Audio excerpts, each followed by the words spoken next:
congratulations on the movie. Thank you.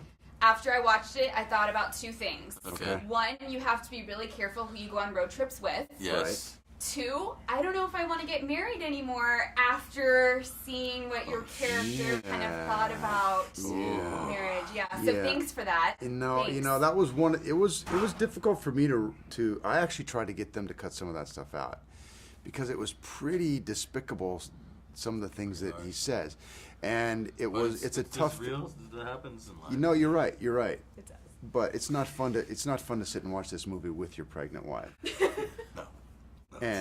And he's one of those guys that's trying to figure it out. He's somebody who's not sure if he made the right decisions, if he strayed too far from the ideals and dreams that he had as a young man.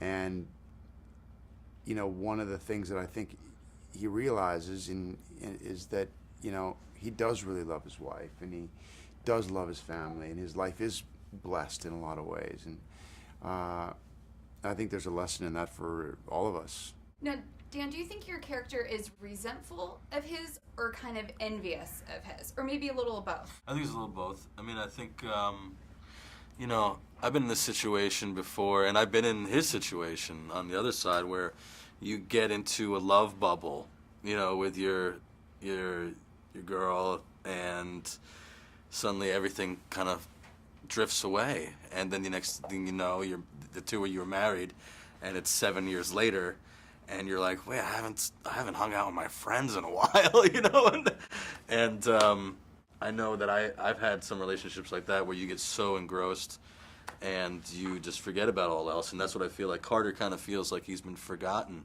and their old life has been forgotten, and he sees the potential that he has. That he could have been something amazing. He could have done something. Could have been somebody. He could have been a cantante with his music, and I think he sees it as kind of an intervention. It's like you're living what you think is this, which is very selfish, and not a very he don't think he really thought it out that much. He just wanted his friend back. Yeah, so you go to you make a lot of mistakes, and when you're trying to. You think, follow through with justice. What I liked about this movie is that it's very character-driven, and we don't see that a lot. There's no CGI, there's not a lot of action, not any explosives, but is there a lot of pressure on you as actors? Because you two are carrying the film. There's just two of you isolated in the desert. That's it. That was the challenge, and that's what really sort of motivated me to do it. I mean, I loved the script, and I knew that it was a real mountain to have to climb with all the rehearsal that it would take, and it's a real risk in a lot of ways because I needed to do something different. I got into this business to do movies like this, and these kinds of opportunities don't come along very often, and so this was a chance for me to just sort of say fuck it and just do something else.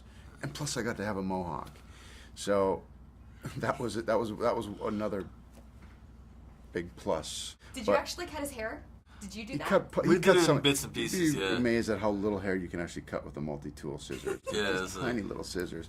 He could have done it, but it would have taken the whole night, and we didn't have that kind of time. Yeah, I do a little bit, and then the hair person would come in and shave a little, and made it look like it was a nice progression. Movie magic. But they had to make sure that we got everything we needed. All the scenes, did we miss any shots? Because after that mohawk happens, there's no going back and reshooting anything. Pre-mohawk. Right. So. Give you some crazy wig. But I love that thing. I miss that mohawk, man. I won't do it again. Let's do it. Nah, not so much. Nah. Well, congratulations. I loved the movie.